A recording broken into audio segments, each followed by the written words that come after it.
আসসালামাইকুম, কেমন আছেন? আজকে আইসা বললাম ভিতরে ইলেকট্রিক রুমের ভিতরে আজকে কাজ করতেছি। আজকের কাজ হচ্ছে আপনার টাঙ্কিংয়ের।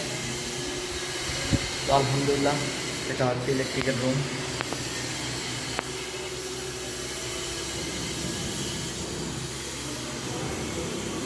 এখন কাজ করলাম, এই টাংটা লাগাইলাম, এখানে একটা কাঠ পিস, এই কাঠ পিসটা জয়েন করলাম, জয়েন করে লাগাইলাম।